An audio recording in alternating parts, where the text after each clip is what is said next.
Assalamualaikum teman-teman, apa kabarnya nih? Semoga dalam keadaan sehat selalu ya. Selamat datang di channel perdana aku pertama kali bikin konten. Semoga dapat menginspirasi kalian semua. Mohon dukungannya ya untuk di like, comment, and subscribe. Happy watching. By the way, konten pertama aku ingin sedikit menceritakan bagaimana kondisi rumah aku dari awal akad sampai akhirnya sudah berjalan 5 tahun aku huni, dari mulai proses sampai budgetnya. Tapi karena banyak dokumentasi yang sudah kehapus, jadi cuma foto-foto yang masih kesisa aja nih ya teman-teman yang aku bisa tunjukin. Nah, jadi perumahan aku ini namanya Villa Cilengsi Asri 2, lokasinya di Cilengsi, Bogor. Aku mulai akad itu pada tahun 2013, tepatnya di bulan Desember. Pada waktu itu DP-nya aku cuma 6 juta aja nih teman-teman. Biaya bookingnya 500.000 plus biaya administrasi seperti materai, fotokopi berkas-berkas, biaya budget untuk transportasi sekitar 1 juta lah ya. Jadi total aku pegang uang itu 7.500.000 untuk pengambilannya. Untuk tipenya sendiri, rumahku ini tipe 30 dengan luas tanahnya 90 meter, sudah termasuk hub. Luas bangunannya 30 meter dan untuk luas hubnya 2,9 kali 10 meter, dan waktu itu dikenakan 9 juta rupiah, tapi bisa dicicil selama 3 kali. Nah, untuk cicilannya aku pilih tenor yang 13 tahun, per bulannya itu 900.000, sudah flat ya teman-teman, jadi sampai lunas itu 900.000. Nah, kalau teman-teman ada yang tanya nih, sekarang berapa kak untuk DP-nya? Nah, yang aku tahu ya, yang terupdate, untuk DP-nya saat ini 10 juta, untuk biaya bookingnya 1 juta, untuk tenornya ya kalau nggak salah itu 20 tahun. Dan per bulannya sekitar 1.500.000, itu yang aku tahu terakhir. Informasi lebih lanjut nanti bisa hubungin ke marketing ya, lewat aku juga bisa. By the way teman-teman, mau tahu nggak nih kondisi rumah aku setelah akad, bagaimana proses dan budgetnya? Yuk ditonton ya sampai habis. Nah, ini dia penampakan rumah aku setelah 2 tahun akad nih teman-teman. Jadi pada saat itu aku memang belum berniat untuk huni, dan 2 tahun itu memang terbengkalai begitu aja ya. Dikarenakan kebenaran tuh aku hamil anak kedua plus kerja. Jadi aku jarang banget untuk nengokin ke sini. Sesekali paling suamiku yang kesini untuk bersih-bersih dan untuk ngecek-ngecek aja. Sampai akhirnya alhamdulillah aku dan suami ada rezeki, aku berniat untuk renovasi walaupun belum ada niat untuk huni ya teman-teman. Jadi aku pengen direnovasi aja ya biar kelihatan lebih bersih dan rapi. Jadi kalau aku kunjungi, kalau aku sesekali jenguk ke sana tuh aku bisa duduk, aku bisa sambil makan ataupun bawa keluarga ke sana. Nah, ini dia sudah mulai proses renovasi teman-teman. Pada waktu itu aku punya budget 35 juta. Aku dan suami langsung cari tukang di sekitar rumah ini ya teman-teman, biar lebih mudah mereka untuk kerja.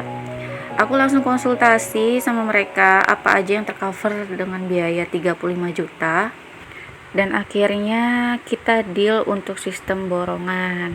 Bapak tukang udah menjelaskan apa-apa aja yang akan dikerjakan, mulai dari atap, pindah kamar mandi, dapur, terus aku pondasi samping ya teman-teman, bisa lihat sendiri tuh untuk garasi, terus bikin tembok pagar, dan tembok rumah ini semua dikerok ulang dan diplester lagi, no skip ya, dari depan sampai belakang, karena teman-teman lihat sendiri kan temboknya udah mulai rusak, hancur. Jadi kami minta untuk dikerok ulang dan diplester lagi. Untuk atapnya kami tidak rombak, jadi cuma ditambah kayu-kayu aja untuk lebih keker aja penunjangnya. Aku juga minta dibobok ya tembok belakang, jadi aku ada sisaan tanah sekitar 1 meter, jadi aku habisin untuk panjangin kamar belakang sama bikin dapur. Nah, ini dia ya teman-teman penampakan kamar mandi setelah direnovasi. Yang sebelumnya masih di ruang tengah, aku minta pindahin di tanah hook ya, di samping, jadi bikin baru kamar mandinya. Nah, ini dia. Jadi lumayan besar ya teman-teman. Dan ini sudah tercover di biaya 35 juta. Finally, ini dia penampakannya teman-teman setelah direnovasi pertama. Dengan biaya 35 juta hasilnya, ini sudah termasuk pengeboran air ya, dan pembuatan septic tank. Hanya saja belum ada pagar besi, sama lantainya aku belum ganti ya, karena budgetnya nggak cukup. Jadi lantai di luar itu sudah dibongkar tapi belum dipasang, dan yang di dalam itu masih ada lantai bawaan dari BTN. Tapi setidaknya sudah nyaman lah ya teman-teman untuk aku kunjungi, untuk aku stay bermalam di sini, karena sudah ada air, untuk bersih-bersih pun juga udah enak. Tapi setelah renovasi ini aku belum juga ada niat untuk huni. Jadi setelah renovasi aku seperti biasa ya, kunjungan sesekali atau 2 kali aja untuk ngebersihin, untuk ngecek apa aja yang rusak atau mungkin takut ada yang bocor. Akhirnya di tahun 2017 aku memutuskan untuk resign dan memutuskan untuk menempati rumah ini, karena nggak mungkin juga ya teman-teman kalau aku resign aku harus bayar kontrakan dan harus cicil rumah ini. Daripada uangnya untuk bayar kontrakan, lebih baik aku renovasi sedikit lagi untuk kelihatan lebih nyaman.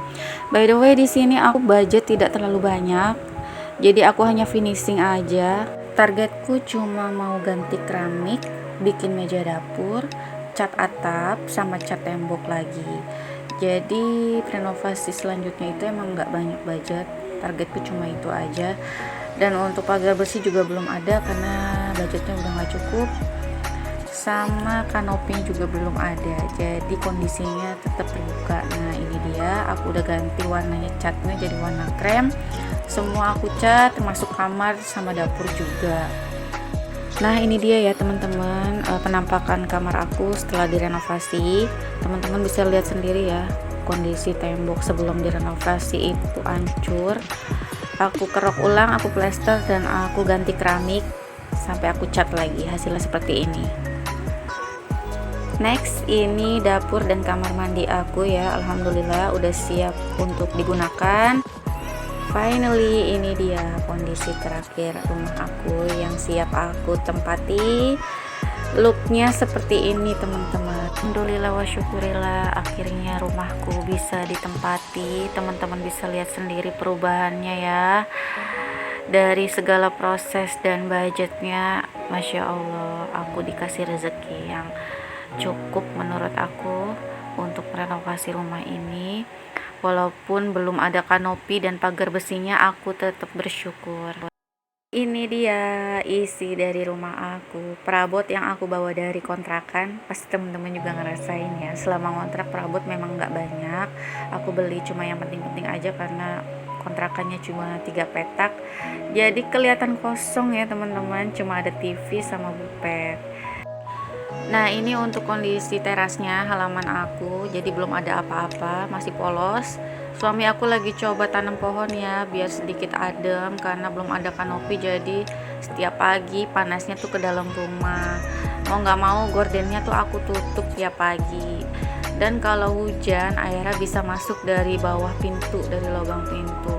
Aku bertahan di kondisi ini selama 1 tahun ya, panas kepanasan, hujan, airnya masuk, dan alhamdulillah ada rezeki lagi. Ini udah kepasang ya pagar besi sama kanopi ya, walaupun kanopinya cuma untuk bagian depan aja ya. Aku sih pengennya sekalian yang samping garasi, tapi budgetnya belum mencukupi, jadi aku minta ke tukangnya untuk bikin pagar besi aja dulu sama kanopi depan. Untuk budget kurang lebih aku menghabiskan 5 juta untuk belanja besi dan ongkos kerja. Jadi ongkos kerjanya itu si bapak tukang minta 500.000 sampai selesai. Jadi udah bersih ya itu sampai selesai, dan bahan belanjaannya kita beli sendiri, dan totalnya 4.500.000 kurang lebih ya teman-teman. Beberapa bulan kemudian alhamdulillah suami dapat rezeki lagi, dan kami berniat untuk ganti pintu dan jendela, plus aku ingin majuin ruang utama sekitar 1 meter lebih ya teman-teman bisa lihat sendiri itu ada sisa lantai di teras. Nah itu aku majuin sampai habis. Di renovasi kali ini aku ada budget kurang lebih 9 juta dan aku minta ke bapak tukang untuk sistem borongan, termasuk aku ingin cor bagian garasi. Jadi depan halaman juga nih aku cor sampai garasi. Catnya juga aku mau ganti warna biru biar kelihatannya lebih cerah dan bersih. Ini dia hasilnya. Nah teman-teman bisa lihat sendiri ya, alhamdulillah udah lebih nyaman, lebih adem, udah nggak kepanasan lagi. Hujan pun airnya juga udah nggak masuk karena udah ada kanopinya. Dan di sini aku coba buat taman kecil, aku tanam pohon-pohon di pot, terus udah ada pohon kelengking dan pohon jeruk juga. Suamiku juga berniat kalau ada rezeki akan buat kolam ikan, jadi biar ada taman dan kolam ikan. Di sini juga pelurannya udah aku pelur ya, udah aku cor dari teras sampai di bagasi.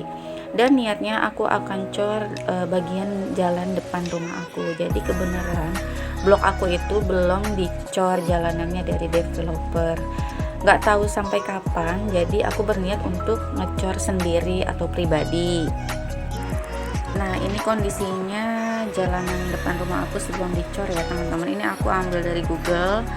Jadi kebenaran alhamdulillah waktu itu aku ada rezeki untuk beli roda 4. Aku ada kendaraan, jadi berniat untuk cor depan rumah aku biar parkir ke dalamnya, masuk ke bagasinya itu lebih gampang karena kan agak nanjak gitu ya teman-teman, plus biar nggak terlalu becek. Untuk budget ngecor jalan aku habis 2.500.000, ditambah aku bikin kolam ikan kurang lebih 500.000 plus bayar tukangnya 2 hari 300.000. Jadi total untuk pengecoran jalan dan kolam ikan totalnya 3.300.000. Dan ini dia hasilnya, teman-teman bisa lihat. Masih kelihatan sederhana sih ya, tapi aku udah coba makeover lagi. Jadi tanamannya aku coba tambah bunga-bunga biar kelihatan warna-warni. Kolam ikannya pun sederhana, ini hasil kreasi suamiku dan dibantu bapak tukang. Jadi aku nggak beli batu taman yang udah jadi, itu benar-benar bikinan suamiku sendiri. Gak berhenti sampai di sini, di renovasi selanjutnya aku mau pasang kanopi bagian garasi. Jadi kemarin kan belum ada kanopi ya, kanopinya cuma sampai depan aja. Aku pasang kanopi bagian garasi dengan biaya bahan sebesar 3 juta dan untuk biaya tukangnya 500.000. Jadi total untuk buat kanopi samping aja jumlahnya 3.500.000. Lanjut lagi renovasi, dan ini tepatnya 2 minggu yang lalu aku renovasi bagian temboknya. Jadi yang sebelumnya masih tembok plester kasar, aku plester lagi halus biar bisa dicat. Nah kayak gini, cuma memang belum ada rezekinya untuk pasang lantai, jadi cuma temboknya aja yang aku renovasi biar kelihatan lebih terang. Ditambah aku bongkar keramik yang nempel di tembok karena sudah retak banget ya teman-teman. Jadi aku ngeri jatuh, daripada nanti bahaya lebih baik aku renovasi, aku bongkar. Nah lantainya itu aku pindahin ke bawah karena mubazir ya kalau dibuang, lantainya nggak ada yang pecah. Jadi aku inisiatif buat perlebar teras biar bisa letakin barang-barang lagi di situ. Plus kalau ada rezekinya nanti aku akan beli kursi untuk di depan buat santai-santai. Nah jadi looknya seperti ini yang terakhir.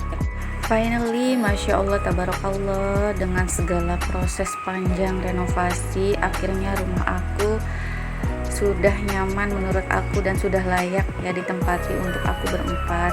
Menurut aku ini udah lebih dari cukup yang aku bayangkan.